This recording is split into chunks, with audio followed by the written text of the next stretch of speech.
کہ ہر امپورٹر جو ہے وہ پریشان ہے، ہر دکاندار جو ہے وہ پریشان ہے. یعنی اس طریقہ کار کے مطابق جو ہے وہ ہر ماہ جو ہے وہ ڈاکومنٹ دینے پڑتے ہیں ڈپارٹمنٹس کو، سیلز ٹیکس کو، اور وہ ایسا ایک پیچیدہ نظام ہے کہ جس کے تحت ایسا لگتا ہے کہ امپورٹر جو ہے کام نہ کرے، سارا ماہ یا سارا سال جو ہے وہ سیل ٹیکس کے ڈاکومنٹ ہی تیار کرتا رہے. اسی طرح انکم ٹیکس کا بھی نظام ہے. تو جب تک ان چیزوں کو ایز آف ڈوئنگ بزنس والا معاملہ نہیں ہوگا اس وقت تک آپ کی اکانومی جو ہے وہ ڈاکومنٹڈ نہیں ہوگی. اور دیکھیے بہت عرصے سے ایف بی آر یہ بات کہہ رہا ہے، بہت دعوے کیے جا رہے ہیں. یہ آج کی بات نہیں ہے، یہ موجودہ حکومت کی بات نہیں ہے، یہ پچھلی حکومتوں کے زمانے سے چلا آ رہا ہے کہ جی اکنامی کو جو ہے وہ ڈاکومنٹڈ کیا جائے گا، لیکن اب تک کامیابی نہیں ہوئی. اب تک ہم یہی سنتے ہیں کہ لاکھوں لوگ جو ہیں وہ ٹیکس نیٹ میں آ گئے، لیکن عملاً ہم دیکھتے ہیں کہ ایسی کوئی صورتحال نہیں ہے. تو اصل میں حکومت کو عملی اقدامات کی ضرورت ہے. جب تک عملی اقدامات نہیں ہوں گے اور ٹیکس کے پیچیدہ نظام کو سادہ نہیں کیا جائے گا، اس وقت تک لوگ کسی بھی شکل میں اکنامی کو نہ ڈاکومنٹڈ ہونے دیں گے اور نہ ہی ٹیکس نیٹ میں آئیں گے. سر دیکھیں، آپ نے بات کی ٹیکس نیٹ میں آنے کی. ملک کا ایک بہت وسیع حصہ گرے اکانومی میں ہے. کم پیمانے پر، چھوٹے پیمانے پر جو کاروبار شروع کیے جاتے ہیں، خاص طور پر ٹھیلے پر اپنا بزنس چلانے والی جو ہماری عوام ہے، اور جو لوگ چھوٹی چھوٹی دکانوں سے اپنا کاروبار سٹارٹ کرتے ہیں، وہ گھبراتے ہیں کہ ٹیکس نیٹ میں آ جائیں گے یا ٹیکس ادا کرنا شروع کر دیں گے تو شاید ہماری انکم یا پروفٹ کا بہت بڑا حصہ اس طرف چلا جائے گا. کیا یہ تاثر درست ہے؟ نہیں، یہ تاثر درست نہیں ہے. ایسا نہیں ہے کہ آپ کی انکم کا بہت بڑا حصہ نہیں جاتا. یہ حقیقت ہے کہ پاکستان جیسے ملک میں مسئلہ یہی ہے کہ جتنی لوگوں کی انکم ہے، اکارڈنگ ٹو انکم تو یہاں کوئی بھی ٹیکس نہیں دیتا ہے.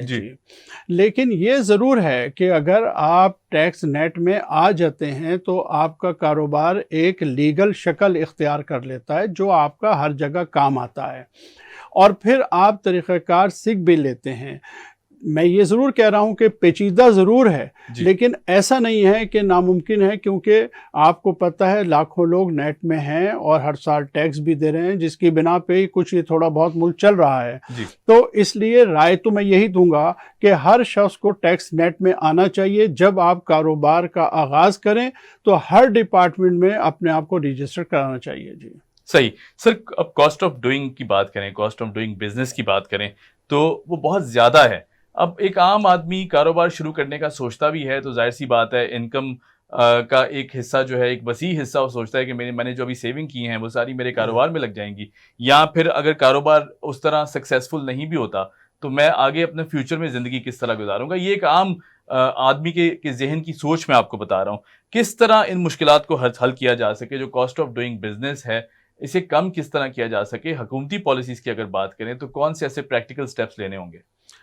دیکھیں، کچھ اسٹیپس تو ایسے ہیں کہ بزنس کے لیے بہت ضروری ہوتے ہیں، لیکن بدقسمتی سے ہمارے ملک میں بظاہر ایسا لگتا ہے کہ حکومت کا ان چیزوں پہ کنٹرول ہی نہیں ہے. لائک ڈالر کی آپ دیکھ لیجئے، ڈی ویلیوشن کا معاملہ ہے. ڈالر جو ہے جس طرح سے بڑھ جاتا ہے، پاک کرنسی گر جاتی ہے، اس سے ظاہر ہے کہ کاسٹ کا بڑا فرق پڑ جاتا ہے. اسی طرح پیٹرول کی قیمتیں بھی ہیں.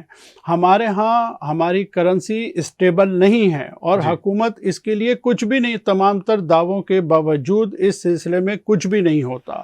اسی طرح پیٹرول کی قیمتیں ہیں کہ وہ قابو میں نہیں ہیں، جس سے ظاہر ہے کہ کاسٹ جو ہے متاثر ہوتی ہے، قیمتیں بڑھ جاتی ہیں. اور بعض دفعہ دیکھیے ابھی جو یہ کووڈ کا معاملہ ہوا اور جو لاک ڈاؤن ہوا، اس دوران میں ایس ایم ایز کے بزنس کو ایک محتاط اندازے کے مطابق 50 ارب روپے کا نقصان ہوا، اور بہت سارے چھوٹے صنعتی یونٹ جو ہیں وہ بالکل بند ہو گئے. لوگوں کا جو آپ فرما رہے تھے کہ ورکنگ کیپٹل ختم ہو گیا. تو ہمارے ہاں مسئلہ یہ ہے کہ بزنس کے لیے اسٹیبلٹی چاہیے ہوتی ہے، اور خاص طور سے ایک تو گیس، الیکٹریسٹی، پیٹرول اور ڈالر، یہ سارے فیکٹرز ہیں جس پہ کاروباری حضرات کا تو ذرہ برابر بھی بیچاروں کا اختیار ہی نہیں ہے. ان کو کچھ نہیں پتا ہوتا کہ صبح جب ان کا مال آئے گا تو ان کی قیمت کیا ہوگی کسی کو کچھ پتہ نہیں ہوتا، اور حکومت اس سلسلے میں بالکل کچھ نہیں کر پاتی جی۔ سر بالکل ٹھیک۔ اب اگر ٹیکسز کی بات کریں تو ٹیکسز کی مد میں بھی ٹھیک ٹھاک اماؤنٹ جو ہے وہ لیا جاتا ہے، جیسے آپ نے پہلے کہا کہ انکم ٹیکس اور باقی چیزوں کو تو ہم چلیں ایک سائڈ پہ رکھتے ہیں، اگر دیگر ٹیکسز کی بات کریں تو اس میں بھی کیا ٹیکس فری زونز ہونا ضروری ہیں تاکہ بزنس کو پروموٹ کیا جا سکے؟ اور اگر ٹیکس فری زونز نہیں بنا سکتے تو یہ جو ایس ایم ایز ہیں کیا ان کے لیے کوئی سبسڈی ہونی چاہیے حکومت کی طرف سے تاکہ جو چھوٹے گھروں سے کرنے والے بزنس لوگ ہیں ان کو سپورٹ کیا جا سکے؟ دیکھیں، کاروبار کوئی بھی ہو اس کو فائنینشیل سبسڈیز نہیں دی جاتی ہیں، حکومتوں کا کام فائنینشیل سبسڈیز دینا نہیں ہوتا، جی لیکن حکومت کا کام یہ تو ہے کہ ایسی پالیسیز بنائی جائیں، ڈوئنگ ایزی بزنس کی جو بات ہم کر رہے ہیں، جی اس قسم کی پالیسیز بنائی جائیں کہ ہر مرحلے پر ہر صنعت کو جو ہے کچھ نہ کچھ فائدہ ملے۔ جہاں تک فری زونز کا تعلق ہے، دنیا کے ہر ملک میں فری زونز ہوتے ہیں، ہمارے ہاں بھی کچھ جگہ پر ہیں، لیکن ایس ایم ایز کے لیے خاص طور سے حکومت کو بھرپور توجہ دینے کی ضرورت ہے۔ اور دیکھیے، یہ کووڈ کے بعد جو اکانومی کی صورتحال پہ ہم بات کر رہے تھے، میں آپ کو ایک ایگزامپل دے دیتا ہوں کہ اس وقت اچانک پوری دنیا میں یہ انٹرنیشنل ٹریڈ جو متاثر ہو رہی ہے، اس وقت اچانک امپورٹڈ گڈس کے فریٹ جو ہیں اس میں بہت اضافہ ہو گیا ہے۔ یعنی آپ یوں سمجھ لیجئے کہ چائنا سے جو ہے وہ تقریباً $800 میں کنٹینر آ جاتا تھا، جی اور آج اسی کنٹینر کی قیمت جو ہے وہ $8,000 مانگ رہے ہیں۔ سر آج فریٹ کی یہ ہو گیا، تو آپ بتائیے کہ جو لوگ اس ملک میں چیزیں امپورٹ کر رہے ہیں ان کی کاسٹ کہاں جائے گی؟ On top of that dollar کا ریٹ جو ہے وہ آپ کے سامنے ہے۔ سر آپ نے امپورٹس کا ذکر کیا، جی بالکل اگر اس پہ بات کریں امپورٹس، ڈیفینیٹلی کووڈ کا ایسا سینیریو تھا کہ ظاہر پروڈکشن بھی رکی، کام بھی رکا، دنیا بھر کا جو پہیہ تھا وہ ایک حساب سے اسٹینڈ اسٹل پہ آ گیا، یا کاروبار جتنے بھی تھے وہ بہت متاثر ہوئے۔ اب ہم پاکستان کی اگر بات کریں تو امپورٹ بیسڈ اکانومی ہے، ظاہر سی بات ہے چیزیں باہر سے منگوائی جاتی ہیں، خریدی جاتی ہیں۔ کیا امپورٹ بیسڈ اکانومی کے ہوتے ہوئے روپیہ مستحکم ہو سکتا ہے ہمارا؟ دیکھیں، روپیہ مستحکم ہونے کا جہاں تک تعلق ہے نا، کوئی بھی اکانومی جو امپورٹ بیس ہوگی اس کو ان مسائل کا سامنا ہوگا جو ہمیں ہے۔ جی دنیا میں وہی ملک ترقی کرتے ہیں یا وہی ڈالرز کماتے ہیں جو ایکسپورٹ کرتے ہیں۔ جی بدقسمتی یہ ہے کہ پچھلے 30-40 سال میں ہم نے ایکسپورٹ پر توجہ دی ہی نہیں، صحیح، ہم نے امپورٹ پر ہی بیس کیا، اسی پہ ہم یہ سمجھتے رہے کہ ہم ایک خوشحال ملک بن جائیں گے۔ جی لیکن حقیقت یہ کہ دنیا میں صرف وہی ملک ترقی کرتے ہیں جو اپنی ایکسپورٹ کو امپورٹ کے مقابلے میں بڑھاتے ہیں۔ جی مجھے ایسا لگتا ہے کہ سیاسی نقطہ نظر سے قطع نظر کہ موجودہ حکومت جو ہے وہ ایکسپورٹ پہ توجہ دے رہی ہے، اور ہم امید کر سکتے ہیں کہ اگر یہ ماحول برقرار رہا تو شاید ہماری ایکسپورٹ جو ہے وہ فیوچر میں بڑھ جائیں اور ہم پوزیشن میں آ جائیں کہ ہماری کرنسی بھی مستحکم ہو جائے۔ صحیح۔ سر اب یہ بتائیں، اگر ہم واپس ایس ایم ایز کی طرف آتے ہیں تو چھوٹے شہروں کا جو زیادہ تر کاروبار ہے وہ ظاہر ہے اسمال انڈسٹری اور میڈیم انٹرپرائزز کے تھرو ہی ہوتا ہے۔ اب اگر ان لوگوں کی بات کریں تو یہ ڈاکیومنٹڈ بھی نہیں ہیں، یہ گرے اکانومی کا حصہ ہیں، پھر ان کو معلوم نہیں ہے کہ ہم کتنے لیول پہ ایکسپینڈ کر سکتے ہیں، کتنی حد تک جایا جا سکتا ہے، وسائل ہوتے ہوئے بھی اس طرح یوٹیلائزیشن نہیں ہو پاتی۔ کیا ان کو کسی قسم کی اویئرنیس کی ضرورت ہے؟ حکومت کی طرف سے کوئی ایسی کیمپین سٹارٹ کی جائے کہ ان کو پڑھایا جائے، ان کو لکھایا جائے، ان کو بتایا جائے کہ کس طرح اپنی محدود جو وسائل ہیں ان کو بخوبی استعمال کیا جا سکتا ہے؟ دیکھیے، اس سلسلے میں حکومت بہرحال کچھ نہ کچھ اقدامات کر رہی ہے۔ جی مثال کے طور پہ آپ نے دیکھا کہ حکومت نے زرعی قرضوں کی اسکیم شروع کی ہے جی کہ اب کسانوں کو، چھوٹے کسانوں کو 1.5 لاکھ 2 لاکھ 2.5 لاکھ روپے کے قرضے دیے جائیں گے، ٹریکٹر کی خریداری کے لیے قرضہ دیا جائے گا۔ تو آپ یہ سمجھ لیں کہ دیہی علاقے کے لوگوں کو جو ہے اویئرنیس کریٹ کی جا رہی ہے، انہیں یہ ساری معلومات دی جا رہی ہیں۔ اسی طرح شہری علاقوں میں بھی حکومت نے جو ہے وہ نوجوان پروگرام جو شروع کیا ہے، کامیاب جوان پروگرام جو ہے وہ شروع کیا ہے، وہ بہت اچھا پروگرام ہے، اور اس کے تحت جو ہے بہت لوگوں کو جو ہے قرضے مل رہے ہیں، اور لوگ اپنے ذاتی کاروبار کرنے کی تیاریاں کر رہے ہیں اور اس سلسلے میں بہت زیادہ کام ہو رہا ہے. جی خواتین کو جو ہے وہ تقریباً 1 ارب روپے کا جو ہے وہ قرضہ آلریڈی دیا جا چکا ہے اور لوگ اپنا یہ ایک اچھی اسکیم ہے. جی اور اسی قسم کی اسکیمیں جو ہیں وہ زیادہ سے زیادہ لوگوں کو جو ہے کاروبار میں لا سکتے ہیں اور لوگ معیشت میں اپنا کردار ادا کر سکتے ہیں. جی صحیح، بالکل ٹھیک. سر یہ بتائیے گا کہ ڈالر کا مسلسل مہنگا ہونا اور روپے کی قدر گرنا، اب ظاہر سی بات ہے ایس ایم ایز ریلائی کرتی ہیں ڈیلی اپنے آپریشن چلانے کے لیے، انہوں نے ایک بجٹ سیٹ کیا ہوا ہوتا ہے. بہت مشکل ہو جاتا ہے کہ اگر ان کے بجٹ میں ڈیلی اگر کچھ چیز امپورٹ بھی کر رہے ہیں یا ایکسپورٹ بھی کر رہے ہیں تو ڈیلی کی مد میں جو ایک ڈفرینس آ جاتا ہے اس طرح ڈالر کے کم ہو جانے سے. آپ نے کہا کنٹینر کی جو پرائس ہے وہ مہنگی ہو جاتی ہے، صبح معلوم نہیں ہوگا رات میں جو کنٹینر آیا وہ کتنے کا انہوں نے اتارا اور کتنے کا ان کو پڑ گیا سامان. اس فلکچویشن کو کس طرح روکا جائے، کیونکہ ایس ایم ایز جو ہیں وہ ظاہر سی بات ہے اس چیز کو لے کے بہت ڈی موٹیویٹ ہوتی ہوئی دکھائی دیتے ہیں. بالکل صحیح بات ہے، آپ نے صحیح فرمایا کہ یہ بڑے اہم اور سنگین مسائل ہیں چھوٹے اور درمیانی کاروبار کے لیے. جیسے میں نے پہلے آپ کو بتایا کہ صرف کووڈ کی وجہ سے جو جی نقصان ہوا وہ ایس ایم ایس کا 50 ارب روپے کا ہوا ہے. جی اسی طرح اس کے بعد اب جو یہ ایک دم تیزی سے صورتحال بدل رہی ہے، جی اس میں تو وزیر خزانہ صاحب کو فوراً توجہ دینی چاہیے، حکومت کو توجہ دینی چاہیے اور ڈالر کی جو پرائس ہے اس کو قابو کرنے کے لیے حکومت کو بڑے ہنگامی اقدامات کرنے کی ضرورت ہے. جی اور اسی طرح پیٹرول کی قیمت بڑھنے سے، گیس کی قیمت بڑھنے سے، جی الیکٹریسٹی کی قیمت بڑھنے سے جو ہے وہ کام کی اشیاء کی قیمت جو ہے وہ بہت زیادہ بڑھ جاتی ہے جی اور حتیٰ کہ بڑھنا تو درکنار صنعتوں کا چلنا بڑا مشکل ہو جاتا ہے. جی اس وقت تو صنعتیں اس اعتبار سے بہت زیادہ مشکلات کا شکار ہیں. اگر حکومت نے اس کے لیے فوری طور پہ کوئی ہنگامی اقدام نہ کیا تو مجھے ڈر ہے کہ بہت ساری صنعتیں جو ہیں وہ بند ہو جائیں گی. سر پچھلے 10 سال کو اگر کمپیریزن میں لائیں اور موجودہ صورتحال سے کمپیئر کیا جائے تو آپ کو لگتا ہے کہ کاروبار کرنا آسان ہوا ہے یا قدرے پہلے سے بہت مشکل ہوتا دکھائی دیتا ہے اب آپ کو؟ دیکھیں اگر سرکاری اعتبار سے دیکھا جائے، حکومتی اعتبار سے دیکھا جائے تو مشکلات میں اضافہ تو ہرگز نہیں ہوا. جی کچھ نہ کچھ بہتری ہوئی ہے.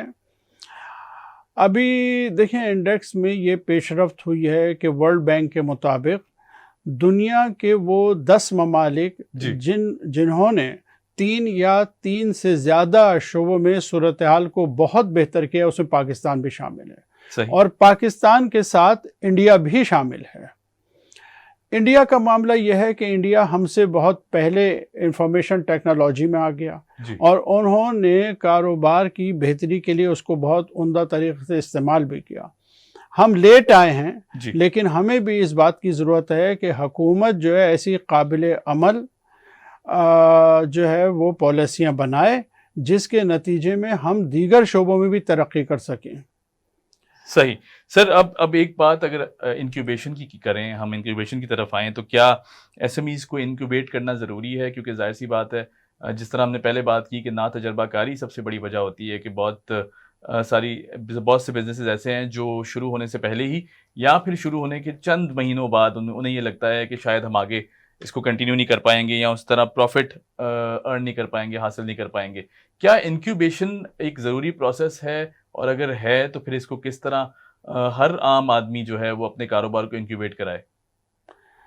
اب مطلب بالکل آپ یوں سمجھ لیں کہ ضرورت تو ہے. جی ضرورت تو ہے، اکانومی کی ضرورت ہے، ملک کی ضرورت ہے اور یہ ساری ذمہ داری جو ہے حکومت کی ہے. اور حکومت کو جیسے میں نے آپ سے عرض کیا کہ جیسے ایکسپورٹ پروسیسنگ زون بنائے جاتے جی ہیں اور اسی طرح یہ بھی ایک حصہ ہے کہ پاکستان میں تجارت کو کس طرح بہتر کیا جائے، معیشت کو اپنے پاؤں پہ کیسے کھڑا کیا جائے، تو اس کی ضرورت تو ہے اور حکومت کو اس کے بھی اقدامات کرنے چاہیے. جی دوسری بات جو جی بھی آپ نے پوچھا تھا وہ یہ ہے کہ پچھلی حکومتوں کی نسبت بے شک ان کی کوششیں زیادہ ہیں جی لیکن بیڈ گورننس کا بھی ایک ایشو ہے. جی اس میں جی بہت زیادہ حکومت پہ لوگ تنقید کرتے ہیں اور ان میں بہت ساری چیزیں جو ہیں وہ درست بھی ہیں، جی بہت ساری خامیاں اور حکومت کے جو افسران ہیں ان میں اور جو وزراء ہیں ان میں بہت ساری کمزوریاں ہیں، ان کے مسائل کی وجہ سے بھی یہ چیزیں جو ہے ہمارے سر پہ لد گئی ہیں۔ جی سر، آپ نے ذکر کیا کہ حکومت کی جانب سے بیڈ گورننس، میں یہاں یہ ایک کلیئرٹی لینا چاہوں گا یا آپ کا موقف لینا چاہوں گا، آپ کا اوپینین لینا چاہوں گا، کیا وجہ ہے؟ کیا حکومت تیار نہیں تھی کہ حکومت ایک دم سے دے دی گئی، یا پھر کوئی ایسا ہوم ورک تھا جو رہ گیا کہیں کسی کونے میں جسے دیکھا نہیں گیا، یا پھر وہ ساری چیزیں پہلی بار ہو رہی ہیں جو دیگر حکومتوں میں نہ ہو سکیں؟ دیکھیں، اس میں کئی باتیں ہیں۔ جی یہ ایک سیاسی معاملہ ہے، اس میں یہ کہوں گا کہ میں یہی سمجھتا ہوں کہ ایکچولی ملک کا حال پچھلے 30 سال میں بہت برا کر دیا گیا ہے، جی جی اور جس طرح اس ملک کے ساتھ جو کچھ بھی ہوا وہ ہم سب جانتے ہیں۔ سب سے بڑا، میں سیاسی حکومتوں کو سب سے بڑا الزام یہ دیتا ہوں کہ ایکسپورٹ کے معاملے میں کچھ کیے ہی نہیں۔ جی پاکستان جیسے ملک کے لیے 20-25 ارب کی ایکسپورٹ کچھ بھی نہیں ہے۔ جی اصل کام تو وہ کرنے کا تھا جو کیا نہیں۔ اس کے بعد قرضے جس طرح سے لیے گئے اس نے ملک کو بالکل بٹھا دیا۔ تو میرا کہنا یہ ہے کہ وہ فیکٹرز بھی تھے، اور پھر موجودہ حکومت کے جو افراد ہیں ان میں قابلیت کی کمی ہے، ان میں بہت سارے لوگ اس چیز کے لیے تیار ہی نہیں تھے کہ وہ اتنی بڑی بڑی ذمہ داریاں ادا کر سکیں۔ جی ان کے بہت سارے وزراء جو ہیں وہ کمپیٹنٹ نہیں ہیں۔ تو اس اعتبار سے جو ہے نا وہ دونوں فیکٹر جمع ہو گئے۔ کچھ تو ہمارے ماضی کے حکمرانوں نے اس ملک کو تباہ کر دیا، اور کچھ یہ سنبھال نہیں پا رہے ہیں۔ یہ ان کی اپنی بیڈ گورننس کا بھی بڑا دخل ہے۔ جی دونوں فیکٹر ہیں۔ جی سر، اب اگر بات کریں فورن انویسٹمنٹ کی، تو آپ نے دیکھا 2004-05 کا جو ایک عرصہ تھا اس میں فورن انویسٹمنٹ کافی پاکستان میں دکھائی دی، فورن انویسٹرز پاکستان پہ ٹرسٹ کرنا شروع کر دیا انہوں نے، لیکن پھر ایک دم سے 10 سال کے عرصے میں فورن انویسٹرز جو ہیں وہ یہاں سے چلے بھی گئے، ناراض بھی دکھائی دیتے ہیں۔ کیا وجہ سمجھتے ہیں؟ حالات بھی اب قدرے بہتر ہیں پہلے سے، آپ نے دیکھا اب سچویشن بھی کافی بہتر ہے، کیا سمجھتے ہیں کہ فورن انویسٹرز کو کس طرح لانا چاہیے، ان کو کس طرح موٹیویٹ کیا جائے کہ وہ واپس پاکستان کا رخ کریں؟ دیکھیں، فورن انویسٹرز کا معاملہ یہ ہے کہ بیچ میں اچھی صورتحال تھی، لیکن کووڈ جو ہے وہ بڑا امپورٹنٹ فیکٹر تھا۔ جی آپ دیکھیے، ابھی ویری ریسنٹلی امریکہ کی ایک کمپنی جو ہے انہوں نے اپنا آپریشن انڈیا میں بھی بند کر دیا، جی انہوں نے کہا کہ جی کتنے ارب ڈالر کا، 2 ارب ڈالر کا انہیں نقصان ہو گیا ہے۔ جی تو یہ کووڈ کا جو فیکٹر تھا اس کی وجہ سے انویسٹرز جو ہے، انویسٹمنٹ جو ہے وہ پچھلے پیریڈ میں جو ہے وہ کم ہو گئی ہے۔ اب حکومت کو اپنی گورننس کو بہتر کرنا پڑے گا، لا اینڈ آرڈر کو بہتر کرنا پڑے گا، اور ڈوئنگ بزنس جو ہے وہ جو ہے ایزی کرنا پڑے گا، اس کو فیسلٹیز دینی پڑیں گی، جی تبھی انویسٹرز آ سکیں گے۔ انویسٹرز تو ہمیشہ فیسلٹیز چاہتے ہیں، اگر حکومت ان کو فیسلٹیز نہیں دے گی، وہ ماحول نہیں دے گی جس میں وہ کام کر سکیں، تو انویسٹرز نہیں آئیں گے۔ صرف باتوں سے نہیں آئیں گے، یا اوورسیز پاکستانیوں پہ آپ اگر ڈیپینڈ کریں گے تو انویسٹمنٹ نہیں آئے گی۔ آپ کو حقیقی کاروباری انویسٹرز پاکستان میں چاہیے، اور اس کے لیے حکومت کو سنجیدگی اختیار کرنی پڑے گی۔ سر، ایک آئیڈیل سینیریو بتائیے گا کہ اگر آئیڈیل ماحول کی بات کی جائے، اس سچویشن کی بات کی جائے جہاں ایک نوجوان طبقہ بآسانی اپنا کاروبار سٹارٹ کر سکے، شروع کرنے کے اگر سوچ بھی لیا ہے، اگر سوچ ٹھان بھی لیے کہ مجھے کاروبار سٹارٹ کرنا ہے، تو وہ آئیڈیل سینیریو ہونا کیا چاہیے؟ پلس اگر اس کو اپنی کرنسی سے ریلیٹ کیا جائے، پیسے سے ریلیٹ کیا جائے، روپے سے ریلیٹ کیا جائے، ڈالر کے ساتھ اگر اس کو کمپیریزن میں لایا جائے، تو ڈالر کی جو قدر ہے وہ کتنی ہونی چاہیے؟ دیکھیں، یہ تو بڑا پیچیدہ معاملہ ہے اس اعتبار سے جی کہ اگر آپ کسی امپورٹر سے پوچھیں کہ ڈالر کتنے کا ہونا چاہیے، جی تو وہ آپ سے کہے گا 130 روپے کا ہونا چاہیے، جی اور اگر آپ ایکسپورٹر سے پوچھیں تو وہ کہیں گے 170 کا ہونا چاہیے۔ جی تو اس لیے لوگوں کی خواہش کا معاملہ تو نہیں ہے، لیکن ایک حقیقت پر جو پرائس ہے وہ ہونی چاہیے۔ تقریباً 100 ماہرین معیشت یہ کہتے ہیں کہ 140 سے 150 کے درمیان ہونا چاہیے ڈالر۔ یعنی اگر آپ کہہ رہے ہیں کہ 140 اور 150 کے درمیان ہے، تو قدرے